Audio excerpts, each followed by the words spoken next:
Welcome, everyone. This is the Innovative Development Educational Academy Fall Series that you've signed up for.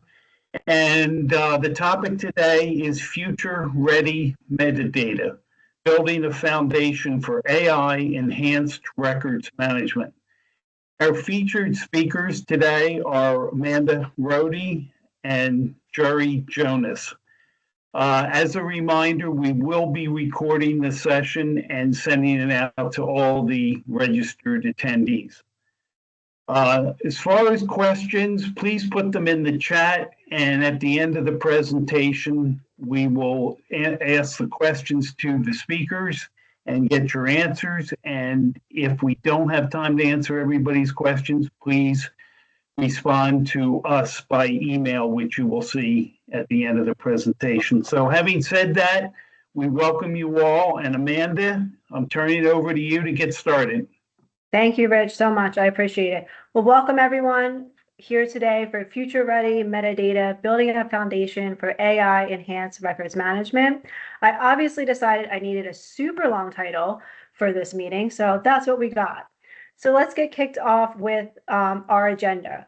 We're going to review the types of AI applications, how AI and metadata support modernization for organizations, some AI risks and limitations. We'll go over some fun AI blunders that have happened recently, and touch a little bit on AI regulations. So my disclaimer, all AI is not created equal.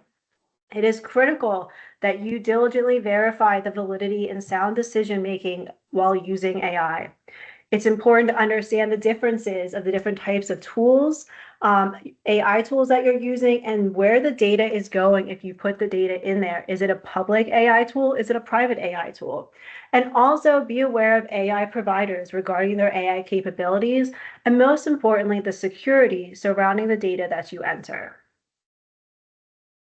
A quick glossary of some things we're going to go over today. So we have Gen AI, generative artificial intelligence, agentic AI, which is autonomous AI, your LLMs, which are large language models, RAG, retrieval augmented generation, and MLs, which is your machine learning. So to kick us off, we're going to start with generative AI. So generative AI really just means the ability to produce new data, while AI refers to the systems that simulate human intelligence. So how are we using Gen AI today? For content creation, writing and design, creating video scripts, creating data for machine learning, for customer support automation, research summarization, and knowledge retrieval. Gen AI requires a significant amount of computational resources and energy, which is why you'll see a lot of our AI data centers are being located next to large energy sources.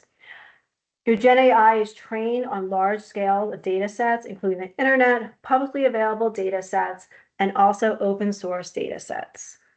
Some of these Gen AIs include ChatGPT, Claude, GitHub Copilot. Next is agentic AI. So agentic AI is slightly different. While it uses a prompt like Gen AI, it is proactive. So these systems are using tools for reasoning to achieve high-level goals going beyond simple content creation. So instead of just putting the prompt in and it generating a response, it's going a step further. And the goal is to get a series of action to complete the execute the action. So it perceives what you want to do, it decides on an action, it executes on this action, and then it learns from the output. And this is all with limited human intervention. Your large language model. So all LLM tools are Gen AI tools, but not all Gen AI tools are LLM tools. So your LLMs are really focusing on language, text understanding, text generation, reasoning, summarization. And your LLMs are software systems that model vast amounts of human knowledge using deep learning techniques. Before generating a response, the system retrieves relevant facts or documents, which are then fed into the LLM to produce accurate and grounded results. You use your LLMs for summarizing articles, providing step-by-step guides, doing some creative projects such as writing poems or stories, and even creating professional or technical documents. So your RAG, your retrieval augmented generation. Your RAG enhances your LLM by integrating external data sources typically stored in a vector data source. So how exactly does this work? You have your retrieval searching for relevant external information from databases, documents, knowledge bases, and then your generation using the LLM to generate an answer based on both the prompt and the retrieved information to produce more accurate and grounded results. And the big benefit with your RAG is in reducing your hallucinations, really creating your domain-specific reasoning, and access to live and proprietary data. So innovative development is actually using RAG currently on an internal tool we created called Lexibility, which when we enter a question, it's pulling information directly from our vector database to provide us with the answer. Next, we have machine learning. So machine learning is a branch of AI that enables computers to learn from data and improve performance without explicit programming. So instead of hard-coded rules, machine learning systems learn patterns from examples and make predictions on new data. So how does your ML work? It collects data, your images, your text, your numbers, prepare the data, make sure that it's clean and formatted for the processing. Then you train your model using algorithms to find relationships. Obviously, you got to test it to evaluate the performance on unseen data, and then you deploy and improve, use real-world scenarios, and retrain with new data periodically. So let's go through some real-life examples of machine learning. So these are some things that we all use every day. We all have email filtering. You ever go to your junk email box and you see all the spam that's been filtered out of it? Your voice assistants, speech recognition, recommended systems. When you watch a movie, Netflix automatically tells you all the other movies and documentaries you should watch. Medical diagnoses and also finance for fraud detection and stock prediction. I recently had my Chase card detect some fraud where it said I spent $150 at Chick-fil-A in South Jersey. I actually live in Pennsylvania, and Chick-fil-A would not probably spend $10 at Chick-fil-A, but so it realized this was probably not something that I did, and it notified me immediately. So a lot of these real world applications are very helpful in living our daily lives. Well, I apologize. I forgot the other one I wanted to share. Siemens Intelligent Document Classification. So Siemens receives thousands of documents daily across the departments, right? Contracts, invoices, employee records, and they were originally sorting and classifying these manually for proper retention and retrieval, which was super overwhelming and time consuming. So they implemented an ML. They fed the ML model thousands of pre-labeled documents, teaching it for it to learn the patterns, like what is an invoice? An invoice contains a number, an amount due, payment terms, vendor names. It learned to recognize the document structure and detect the parties involved. And what resulted was auto classification. So there was a document type, a retention period, security level, the department that was associated with it, a storage location, and most importantly was your metadata tags that were already automatically extracted from the document. And what were the results? A 95% accuracy in classification, and processing time was reduced from 5 minutes per document to just 2 seconds. It automated routing to the correct repositories, and compliance improved. No more misclassified records with the wrong retention period. Next, we have quantum computing. I would be kind of remiss not to at least include a slide on quantum computing, which is currently being developed by IBM, Google, Amazon. So while classical computers are great for everyday tasks, quantum computers are designed to tackle problems that are even too difficult for the most powerful supercomputers. These include simulating complex molecules for drug discovery, breaking complex codes, and making financial models more effective. So how exactly does this work? You have your QUIP bit, your quantum bit, is a basic unit of information in a quantum computer, just like a bit is a basic unit of information in a classical computer. However, and this is the important key, is that while a classical bit can only be 0 or 1, the equipped bit is a superposition and can be both 0 and 1 at the same time and can represent multiple states simultaneously. So what are some of the benefits of AI? I know we see a lot of benefits, but we'll take a moment and review some of them. So first, you have your speed and scale. Like I've mentioned, the Siemens example, processing thousands of documents in minutes or seconds versus annual review.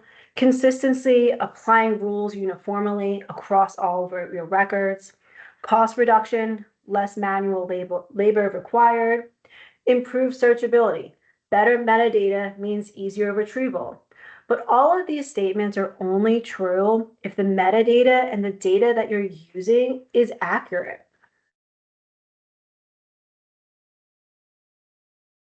So we'll briefly talk about metadata, data about data. So why is metadata important? So it supports discoverability. It helps people find the information using search engines, catalogs, and databases. For example, when you look for climate data 2025, the metadata tags climate, temperature, data set to help the right files appear. And then, of course, you have tech context and understanding. It tells user what the data means and how it should be interpreted. So knowing whether the temperature value is Celsius or Fahrenheit comes from metadata. Organization and management. Metadata helps sort, group, manage large collections of files or records. An example is a digital library where it organizes books by metadata, such as author, subject, or publication date. Obviously, you want your metadata to be able to be reused. It allows data sets or digital assets to be shared and reused across systems in an organization. And accountability. Metadata records who created it, modified it, verified the data, and this is crucial for data integrity and compliance. Compliance and preservation. Metadata helps ensure long-term access and regulatory compliance. For example, archives use preservation metadata to track file formats and migration history. So let's move on about getting AI ready, your metadata strategy. So AI, again, can only be as good as the data it consumes. And I'm sure everyone has heard the saying, garbage in, garbage out. So that's where your metadata audit really starts. So start with your metadata. Audits can be time consuming, we know that, and labor intensive for in-place records management teams, taking away from their daily tasks. But it really is necessary to be ready for AI implementation. Next is standardizing your taxonomy and controlled vocabularies. Think back to the Siemens example I shared. This would not have been possible if their data wasn't clear and accurate. If invoices had different names and weren't all named invoices, it wouldn't be able to figure it out. Next, you want to identify high-value processes for AI integration. What are those key areas where AI can make significant improvements? And while we all want to use AI for everything, it might not be the right place. So if you identify those core areas where AI is going to reduce manual labor, that is where you should implement AI first. And then again, collaborate with your IT team and data science team for model design and testing. So how are we getting metadata right? Your practical improvements. So we start again with, I'm going to talk about metadata audits so much. But we'll continue. Standardize your metadata fields. Adopt a consistent metadata schema. Automate your metadata extraction. Manual entry truly leads to errors. And you can use tools and scripts to automatically extract your data.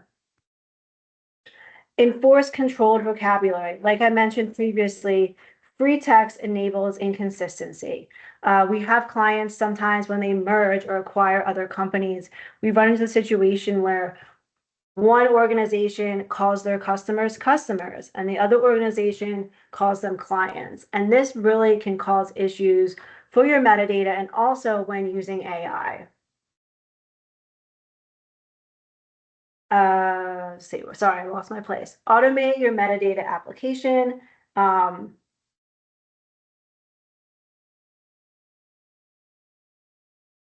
And implement validation checks throughout the process. Just because you implement your AI, it doesn't mean you shouldn't consistently make sure it's being giving you the right information. And of course, you need to train your users and enforce your structured input with the control vocabularies and keep metadata up to date. So while doing an audit is a great start, but ongoing compliance is essential. This includes communication, training, change management throughout an organization to ensure that these practices continue. And completing an audit is not a once and done for an organizational lifetime. Like in finance or sustainability program audits, it's important to complete these every few years to ensure compliance. And I guarantee you, if you haven't done a RIM audit in a while and you do one, you will find a lot of things have changed since your last RIM audit. And what kind of is included? So really going department by department to review their core documents, understand where they're keeping their data and what the retention policy is. Sometimes these things change, and it's important that you keep updated specifically with the regulations and laws within your industry. So some common applications include auto tagging, subjects and topics, date extraction, retention classification, sensitivity and security levels, ensuring author and stakeholder identification, and version control. AI can also help with search functionality to identify and update naming conventions. So governing AI in regulated environments. AI must be auditable. It's important to maintain logs of actions and changes, including version history, change documents, and updated SOPs. Metadata generated by AI must be reviewable and editable, so your team is really able to check back and for accuracy and periodically. You want to avoid black box models that prioritize transparency. And a black box model might be something that's pushed by AI providers or tool providers that are trying to get you to buy their AI tool. But it's important that questions are asked around the transparency of how the data is being collected and used in your AI and how AI is generating its responses throughout the model. Additionally, I will share a little bit more about current and pending regulations later in our slides.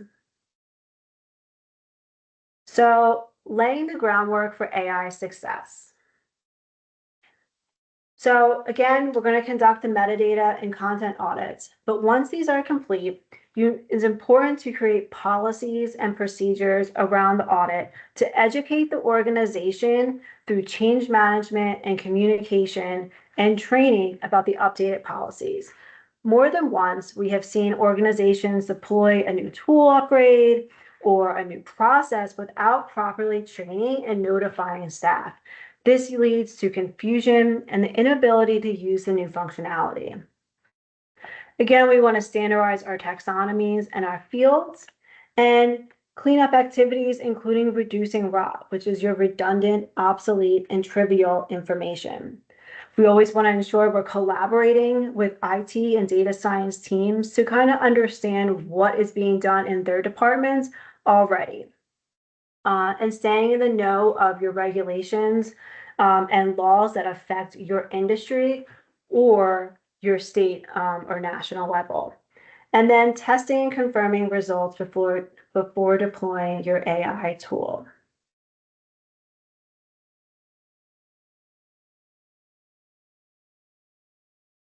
AI limitations. So there are some AI, while AI can be great, there's obviously some limitations like there is with anything. So AI does require training data. It needs examples of correctly tagged documents so it learns what you're looking for. There's always could be context challenges. It may misinterpret ambiguous content. This includes columns that may limit data entry and forces abbreviations, or documents that don't allow spaces. So it's really important that the context is clear from the very beginning. Again, this goes back to your audit of your data. Quality, again, depends on your input. Poor quality scans or unusual formats can really reduce accuracy overall. And then we have human oversight, sorry, is always needed. It's important that we're double checking what AI is telling us and not just listening to whatever they say, whatever it tells us. So AI suggestions often require validation, especially for compliance critical metadata.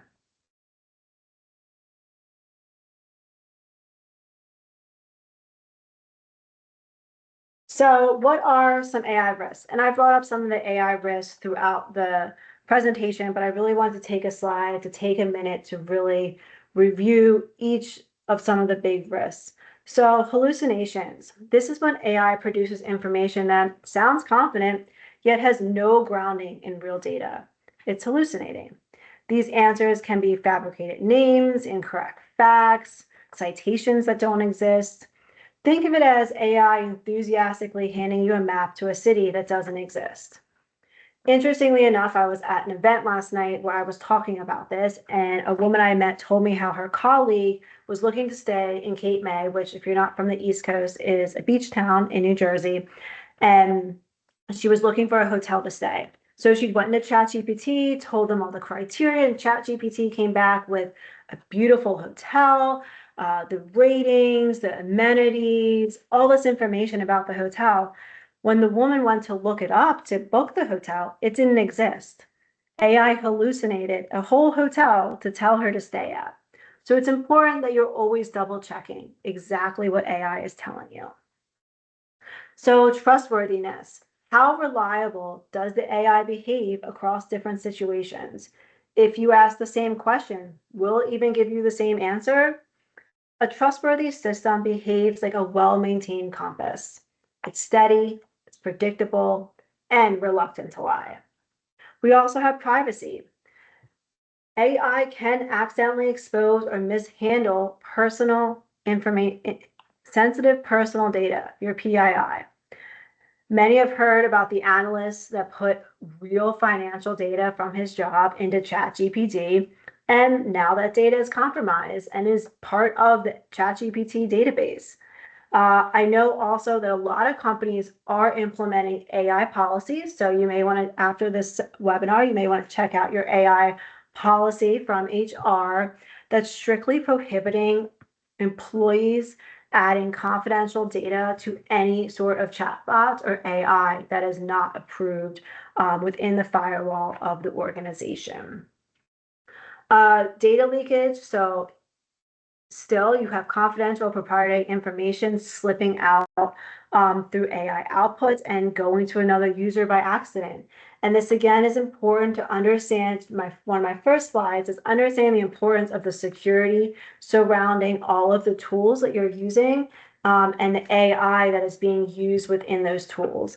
And what does the security look like about data and questions being asked? And is it sharing that information with other data sources?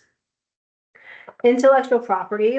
So models may generate information and content that is too similar to other copyrighted or proprietary works, which could cause some serious legal issues if you then use it on your own. Traceability. Is what the AI tool do auditable? Can you go step by step to really understand what happened, what influenced the data output, what model was used? And then inappropriate information. AI can surface content that may violate norms, policies, age restrictions, or cultural expectation. This could include harmful, offensive, biased, or even unsafe information. Recently, there was an AI case where business owners in New York City asked about business ownership with one of the chatbots, and the chatbot responded that the business owners should violate multiple laws, including, and they could violate these laws, including taking a pay cut from tips from workers, which is not legal, and also that serving food that has been nibbled by rodents was acceptable when owning a business. So again, important to understand the context and really think critically when you're getting this information back from your AI.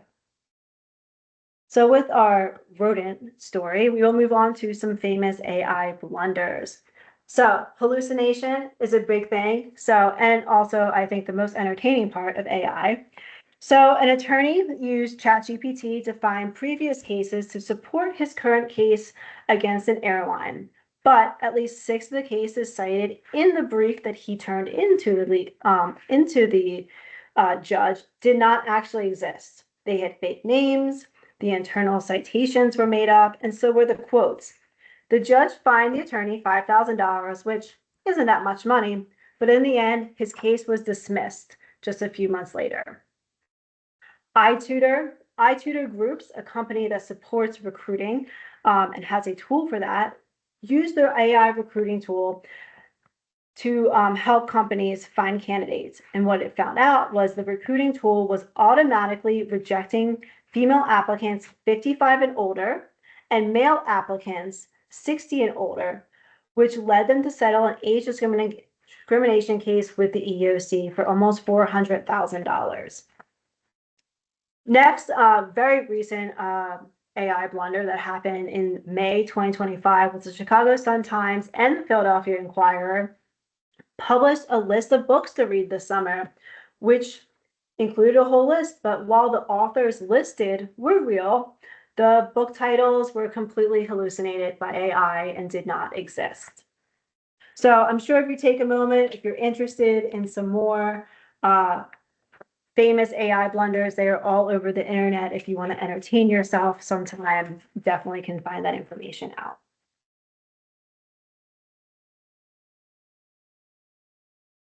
AI prompts. So I wanted to share this. I do a lot of AI work within using Canva. I'm not sure it's a content creation. So they came out with a new AI section recently in the last couple of months. Again, when you use AI, you have to train it. It has to learn what you want the output to be. You get to rate its output by giving it thumbs up and thumbs down, which is super helpful. So I decided to check out the new AI function within Canva to support some of our social media activities. So I thought, what the heck, I'm just going to put the prompt in and we'll see what happens. So my prompt was climbing out of rot, which probably wasn't the best prompt to begin with, but I figured, what the heck, let's see what it turns out. So the image on your left is the image I got the first time I put climbing out of rot. The image on your right, you will see on our LinkedIn page at some point, is what I ended up with the title of "Is Rot Costing Your Organization?" So while I started out with climbing out of rot, I then had to go through a series of additional prompts to get to where I want it to be. So I started saying things like climbing out of paper or data, but don't be scary. Things like that, so that it started to learn that images on the left are not really images I'm going to use for our social media posts, and that those type of images should not be included when I'm asking prompts within this tool.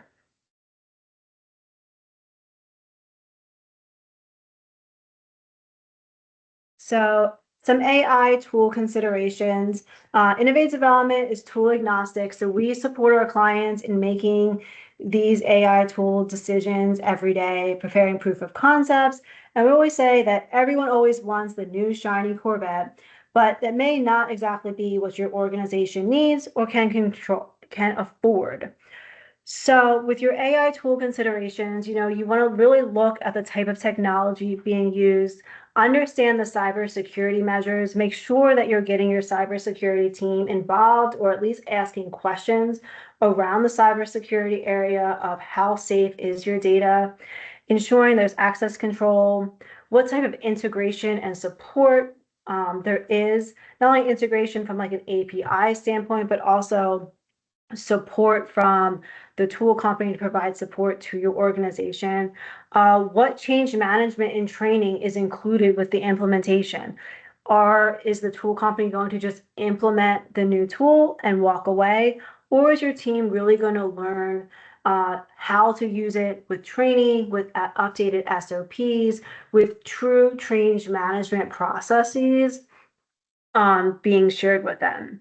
And then again, when you're looking at tools, you can look at upgrades of your current tool and look at new tools to completely implement things, and then really weigh those options of which is best for your organization.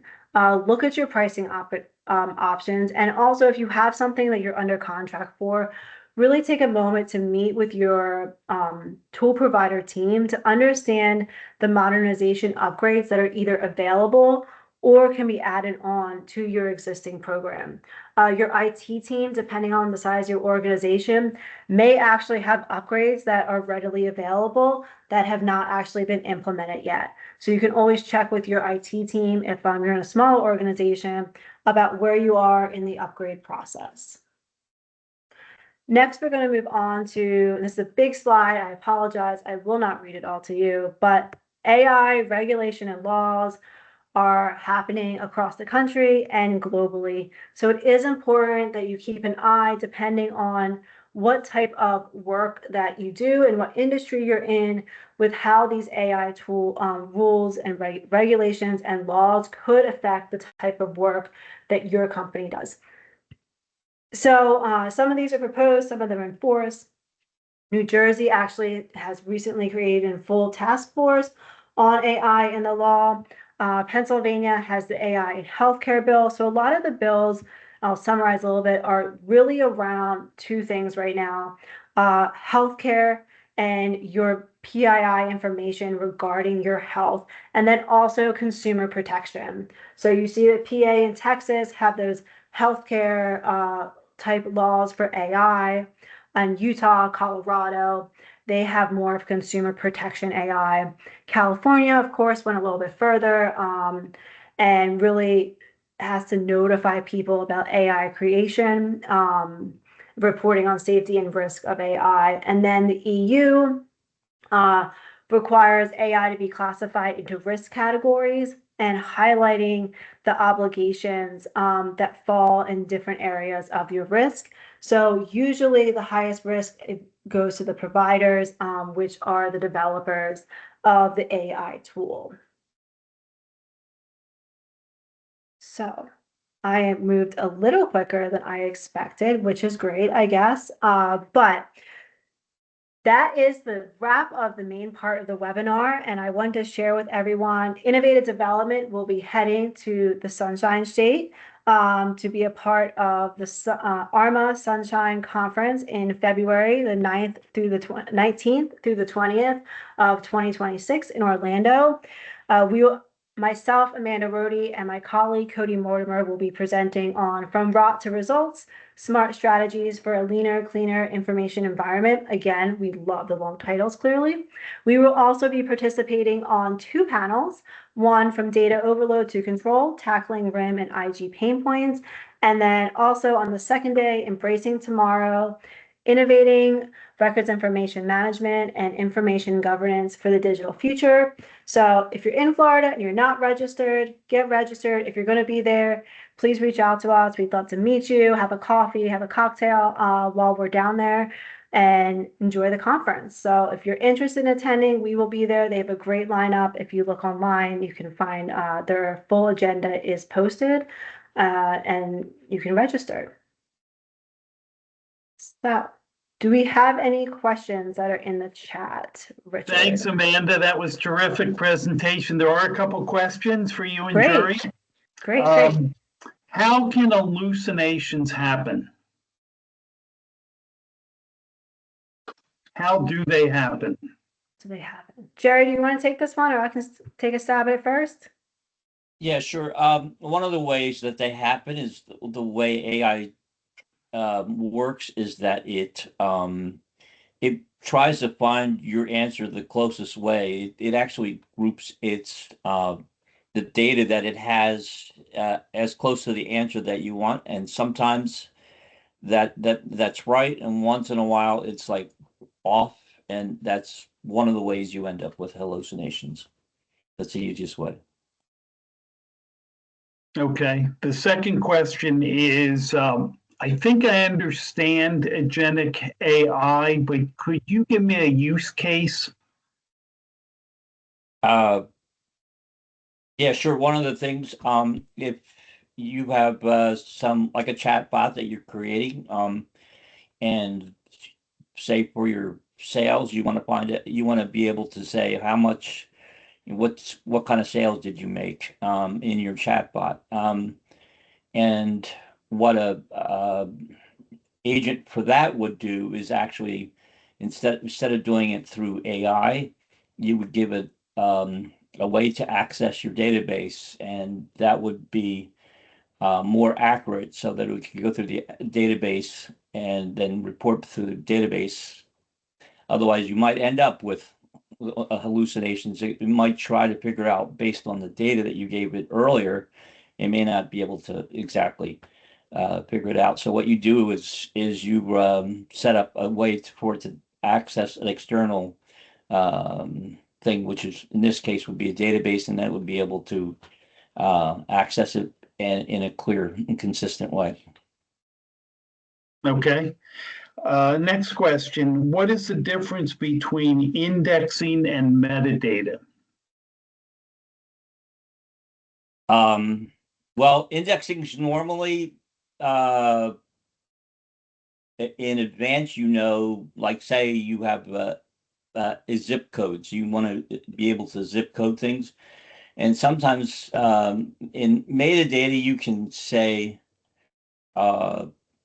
exactly, you can give it a new piece of metadata like color, like maybe it wasn't in the original indexes. You can have a piece of metadata that's tagged to your data and come up with color, for instance. Would that be a good representation, Amanda? Do you have anything else to add to that? Yeah, that sounds good. Okay. Does Eventually, anyone, I I'm was gonna sorry. say, if anyone wants to add anything to the chat, or you even can come off of mute if you'd like to talk to us and ask a question, or if you're feeling shy, don't worry.